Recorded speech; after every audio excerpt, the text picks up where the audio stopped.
Okay, we're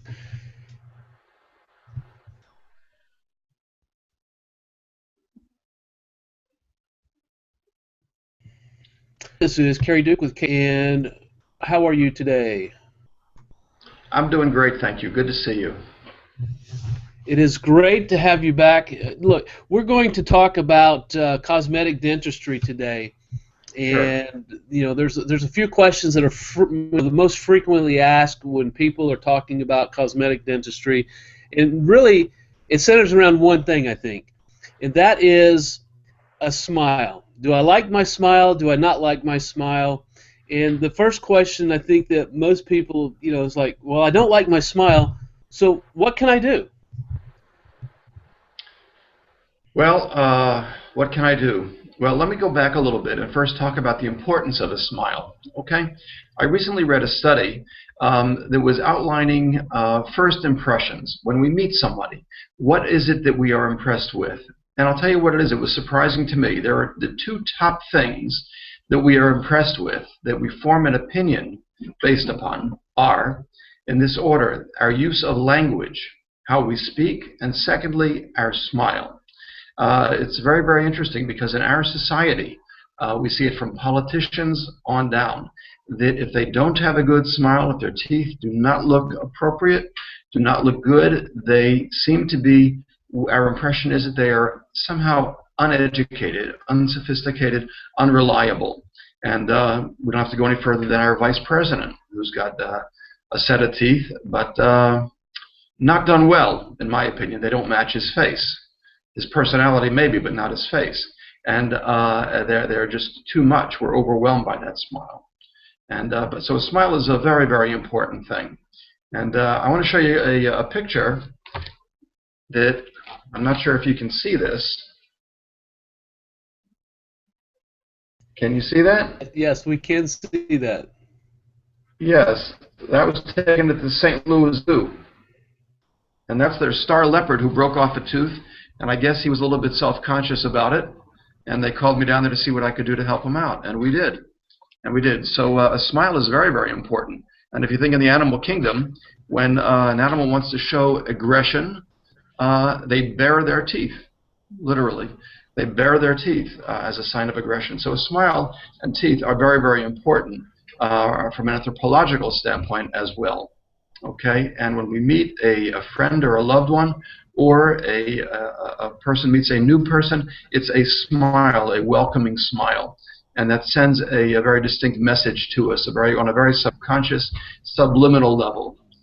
So smile is a very important thing. So we have patients which show up at the office for really two reasons, I would say, when it comes to cosmetics. That is that they have a smile which they want it to be enhanced. It's an okay smile, but they want it enhanced.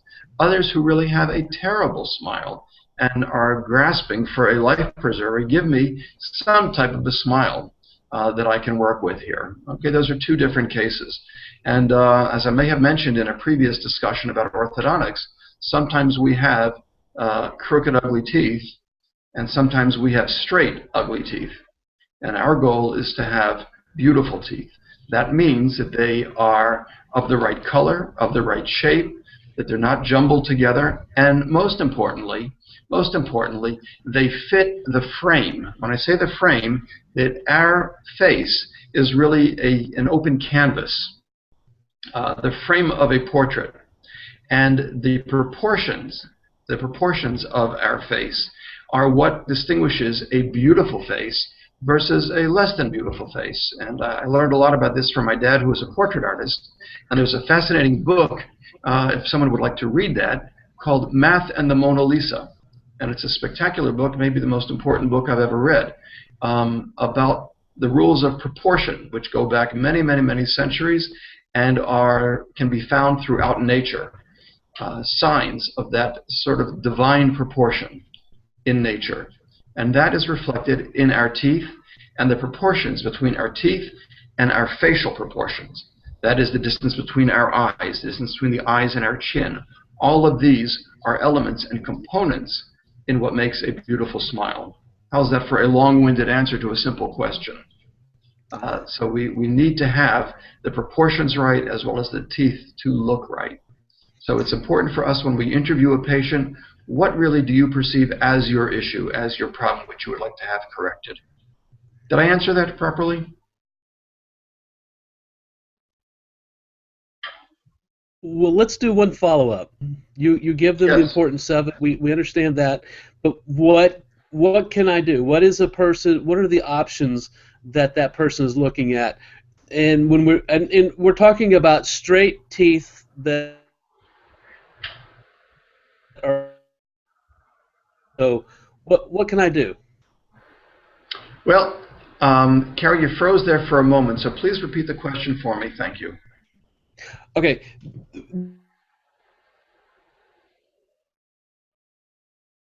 We're talking about and wants to know what types of treatment are available to me.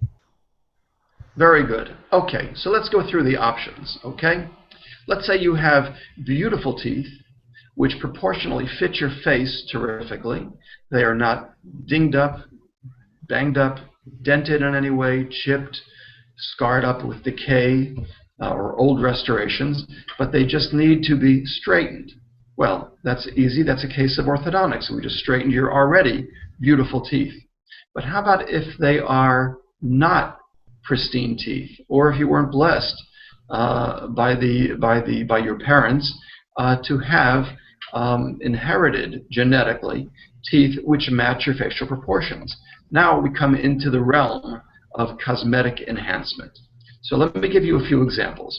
If the issue is strictly color, well, very often we can do just bleaching. We use a derivative of hydrogen peroxide, and we can do it here in the office for an hour, or patients can take trays at home and do the process at home and develop a white smile, white pretty teeth that way. But how about if there's more to it than that, that we have gaps, or that teeth are chipped or dinged or banged? We have another couple of options. Those are veneers or crowns. Those are veneers or crowns. Now, a crown, we have to recontour the tooth, and we then take an impression and have a series of crowns or caps made from beautiful materials today, beautiful translucent tooth-like materials, which are then cemented onto place. If we have a minimum of decay or minimum of chipping or malalignment, we can do something called veneers. And a veneer is simply a surfacing, a coating which goes over the teeth. And we're familiar, many ladies are familiar with veneering when they go to the nail salon. And you know, many women they put on their fingernails, I think they call them tips. And those are acrylic, which are glued on with a super glue, and they are shaped and they're polished, and then within a week or two they grow out and have to be redone. Well, that doesn't happen with dentistry. They last for many, many, many years. My wife has had them on for maybe 20, maybe 25 years that she's had them on with no problem, and they look pristine, as do all of our patients. Again, we do slight contouring of the teeth, take an impression, and it's just a facing. We're familiar with veneering also in our homes. If you have wallpaper in your home, that's an example of a veneer. A veneer could be defined as a thin surface which masks a less than perfect substrate. That would be a textbook definition of a veneer. But you know, in a simple word, I would say it would be a covering. We do in our furniture. They take particle board, cheap particle board, and they overlay it with a beautiful veneer of some exotic wood, of cherry or oak or mahogany. And that veneer really is only a 32nd, 16th of an inch thick. And it's glued on there, and it's stained, and it looks like it's that solid piece of wood all the way through. And of course, that is an illusion, as are the fingernail tips, and as is our wallpaper, and as is our dental veneers. We have other cases which are even simpler. And I did this for one of my own girls, one of my daughters, that she was not blessed with beautifully proportioned teeth. Try as I might, I failed. And what we did was we simply had her in. We simply took an impression, no drilling whatsoever. It's called a no preparation veneer. And we made her a set of 8 or 10 veneers, and she's got $1,000,000 smile today. And it's changed her entire life, changed the course, the direction of her life. I see that on a very, very personal level. So, so those are the options. There is another one which is a little bit less effective called bonding. And what bonding does is we take really a plastic resin, plastic material, shape it on the teeth, approximately what we want. We cure it in place, and now we polish it and shape it. And it's good, and it lasts for a while, for a short while, because it is, after all, just plastic. So it's good for a quick fix, just to fix a chipped corner, something like that, or maybe even to close a single gap. And it works okay, but it's not what I would call a long-term transformative change. Okay, those are some great answers, and you mentioned and touched upon something that I think is well, it's actually like what are the benefits in terms of improvement in personal attitude, behaviors and confidence. What would you list as the major benefits of cosmetic dentistry? Wow, what a great question that is, and what a tremendously long-winded answer I could give, but we are bound by the clock here. Let me just tell you, all of us, on occasion, stand in line at the checkout line at the grocery store. I know that I've done it many, many times, and I'm sure that you have as well. And while we're waiting to be checked out, I don't know about you, but I am daydreaming. It must be my ADD manifesting itself. And I am daydreaming, and I'm looking around the store. And I see other people are doing the same thing. They're tapping their feet, waiting to get out of that checkout line. Some people pick up a magazine. But I'm a student of people, and I'd rather look around and look at the people. And what we do, we're all somewhat prejudiced. We make decisions based upon what we see. So if someone is beautifully dressed, maybe carrying some keys for a luxury car or a fancy purse, then we assume and we instill into our minds an image of highly educated, highly successful, a type A personality and player in our community. That's just a prejudice, and we're all to a certain degree prejudiced. On the opposite side, if we see somebody not well dressed, not well groomed, we just don't think much of them. And I want to give you a visual example of that. I want to show you a patient, a man that I've known for many, many years. Let's see if you can see this picture. Can you see that, Carrie? Yes. Very good. Okay. I've said to many women, if this man came knocking at your door, what would you think of him? Would you be alarmed if he is knocking at your door? Would you be alarmed in any way? And they shake their hands, maybe, maybe, maybe not. But you don't know anything about this man.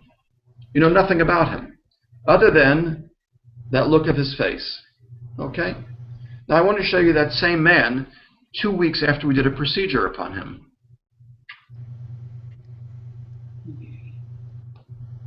There we go. I think I'm getting there. Okay.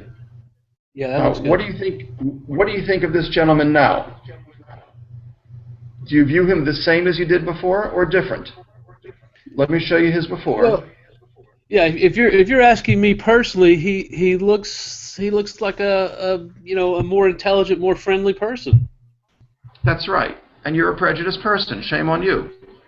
But we all are, because we get visual cues. That's exactly correct. Let me tell you about that man. He is a salesman for a furniture manufacturer, this gentleman. And I did that procedure on him, and 6 months later he called me up and he said, "Ethan, I owe you some money."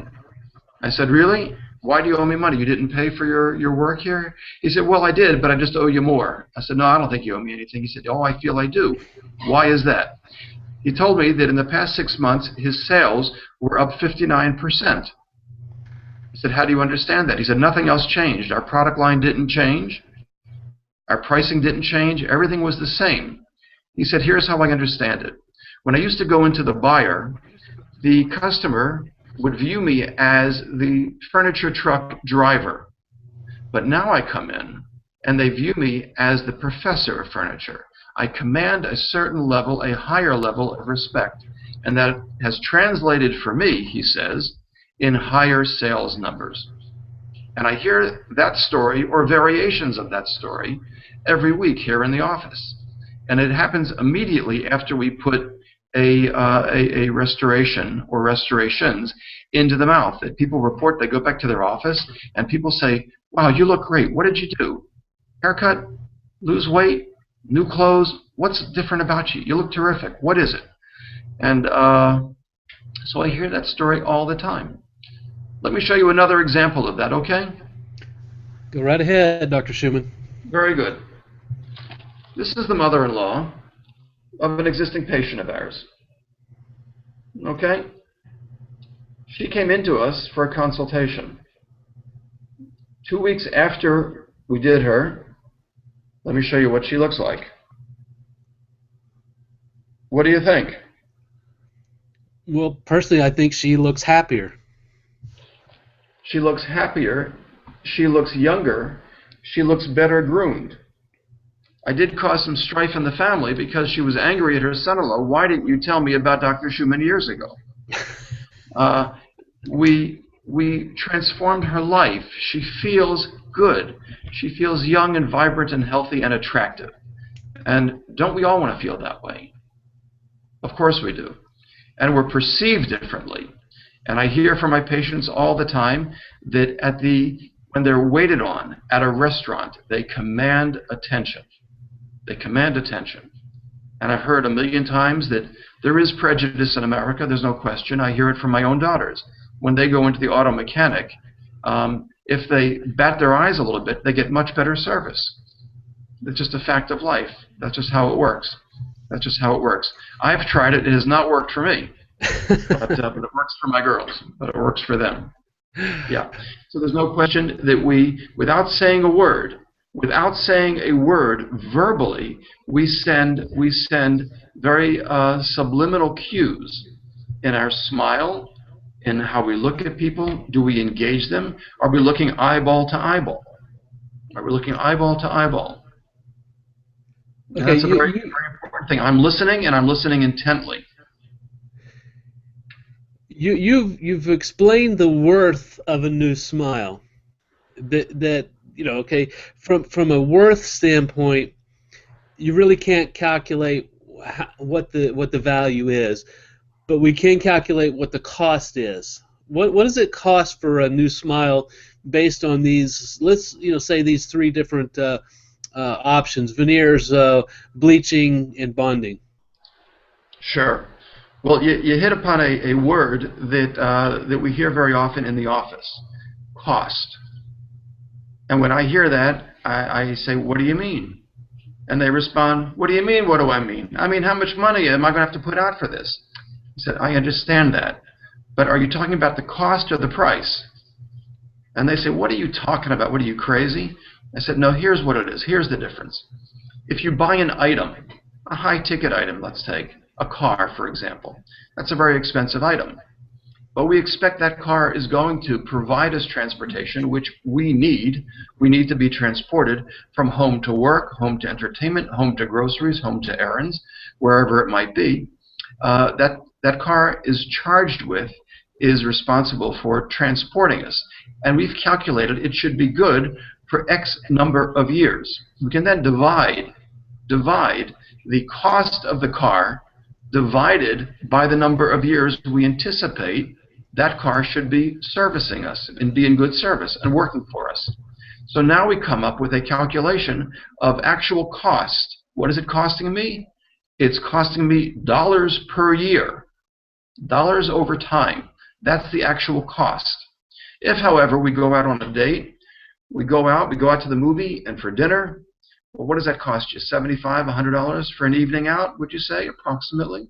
Yes. So you go out Friday night for that dinner and a movie. Fine. Saturday morning, you don't have any residual value of that movie and that dinner. We went out, we had a good time, and it was terrific. So that's a one-time event. And we spent our money on that one-time event. So it has no residual. So cost is a lifetime thing. Price is a one-time thing. And if you're anything like me, and I know you are because we're really all the same, you're more interested in cost over time than price, aren't you? We all are. We want to know, what is it costing me? So when patients ask that question, what is the cost? So we have to first define that. And I explain to them, look, I can stand behind these teeth, warranty these teeth for X number of years, or unlimited as long as I'm still practicing, which I hope will be many years to come. And you will do your maintenance, come every 6 months, and you'll brush and floss, take care of them, that we can back them, we can warranty them. What better deal can you get? You can't get that on a refrigerator. And it will provide you, pay you dividends over the course of years. Now, let's get back to your question. How much am I going to have to open up my wallet for is your question with that long-winded answer. And I recognize that. So here it is. Let me give it to you. Bleaching begins at about a couple of $100, $150 for bleaching trays, those types of things. We have a certain more advanced bleaching, which is a deeper bleaching and a longer lasting bleaching for a little bit more money, which works even better. Bonding is just a few $100s per tooth. Veneers and crowns is a little bit more serious. You're talking about $1,200 per tooth approximately. Per tooth. And you'll say, man, that's an awful lot of money. And I say, yes, it is. Absolutely it is. But it's a major improvement in your life and your quality of life over the course of many years. So it comes out to be relatively inexpensive. And I hear that from women who bring in here some very high-end purses. And I can't imagine how much, when the women in my office talk to them about their purses, how much they actually paid for those purses. And I'm thinking, a purse to carry around what? All that stuff, all that junk you carry around, you're paying that kind of money? And they say, but it's going to last. I'll have this purse 5 years from now. I said, that's what I'm talking about. That's an intelligent consumer. Okay, great answer. All right, so how many office visits will it usually take to get a new smile? Believe it or not, 2. If we include a consultation, 3. Oh, that's pretty easy. That's pretty easy. That's very easy. And I got to tell you, it's pretty darn painless too. Yeah. Good. You're drilling here, though, are we? Okay. I beg your pardon? You were freezing up. Could you back up a second, Carrie? What did you say? I said that sounds good, being painless. We're not exactly talking about drilling, are we? No.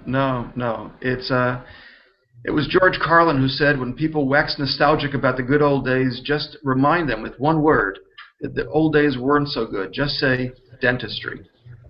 And that brings things back to reality. Today it's really a new world in dentistry. I'm not talking about removal of wisdom teeth, which no matter who does it and in the best of hands, it's usually an uncomfortable affair. But getting a smile makeover really is not. And I know what I'm talking about up close and personal. Yes, you've mentioned that. Let's talk a little bit more about the different aspects of veneers and bonding and bleaching. You touched on what a veneer is. Can you go into a little more detail about what is a veneer and what makes how is it made, and maybe what your typical patient wants to know about veneers? Yeah, the questions are that we usually hear regarding veneers is, how long will it take to do? Is it painful? How long can I expect it to last? And bottom line, how much will it cost me? Those are really the questions. Patients also want to know, what can I expect as a final result? And we've got, a whole catalog. I don't know how many pictures we have before and after, just as I've shown you as a couple examples. And we look through that catalog, and patients are always able to find someone with a problem similar to theirs. Very often we have patients that have teeth which are disproportionate to their face. And within a matter of minutes, we are able to, on an experimental basis, take some of our bonding material and just apply it to the tooth to make them a little bit longer or close a gap. It takes just a few minutes to do it, and they say, oh, that's what I want. That looks so much better. Yeah, they don't know why it looks better. We know why it looks better, because it fits within the rules of proportion. Did you ever wonder why a 3x5 card is a 3x5 card? It's because it fits in with the rules of proportion. Playing cards, business cards, picture frames, they fit within certain rules of proportion. And we yearn for that look.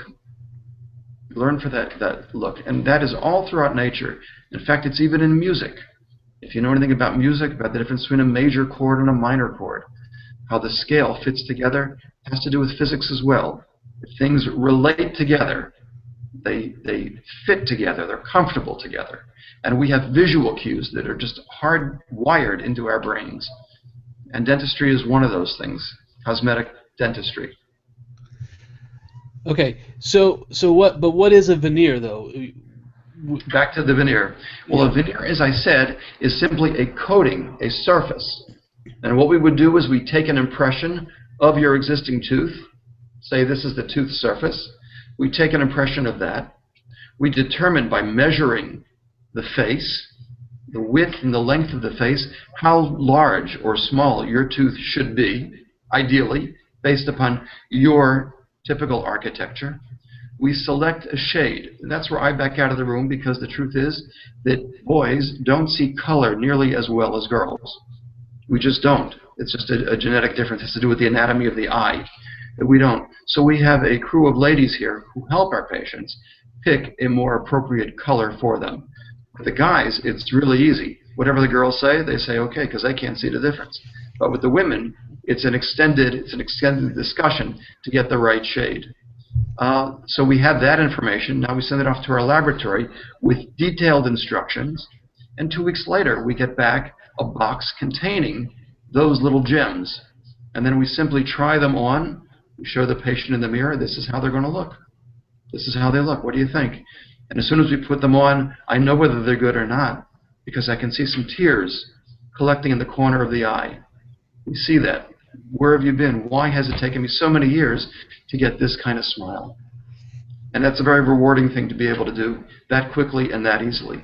We then go ahead and cement them on polish. We have the patients back typically a week later just to check. Everything working well, functioning well. Did we leave any excess cement on there? Just to polish them one more time. Then we can cut them loose. Okay, let's go ahead and wrap this up. Sure. If somebody was looking for a better smile, would your #1 recommendation be to look up Schumann Center? Well, you're not going to hear me say no, are you? You know, of course. But what we want to do is we want to make it easy for people. We want to make it easy. And we really encourage people to seek second opinions, because you're dealing with something which is important. If somebody had a major surgery coming up and the doctors were sort of shrugging their shoulders and bobbing their head, I think it's this way, that way, well, patients sort of get the idea, time to seek a second opinion. Another doctor, what do you think? We had a circumstance like that in my family, and the doctor said, well, I can't really give you an opinion because it's not me. Because the question is, if this were you, what would you do? And he said, well, it's not me. All right, thank you. That's an opinion. Thanks anyway. We'll see you. So go to another doctor, find a second opinion, and have them explain to you, show the before and after pictures. Why is my veneer different than someone else's veneer? If they can't give you a lecture about Math and the Mona Lisa, about how they measure the face, about the importance of proportion, well, seek a second opinion, because that's critical. Very important to know that. So we invite people for simply a second opinion, and it's free. So we want to make it very comfortable and easy for people. Okay, Dr. Schumann, where are you located and how can people find you? Well, I can be reached by telephone, 314-432-1444. We can be reached by email. I am at ethan@schumanncenter.com, SCHUMAN center.com. you can search us on the web as well, of course. Very good. Dr. Schumann, thank you for your time, and we will My look forward pleasure. to speaking with you next time. Thank you so much. Great talking with you, Carrie.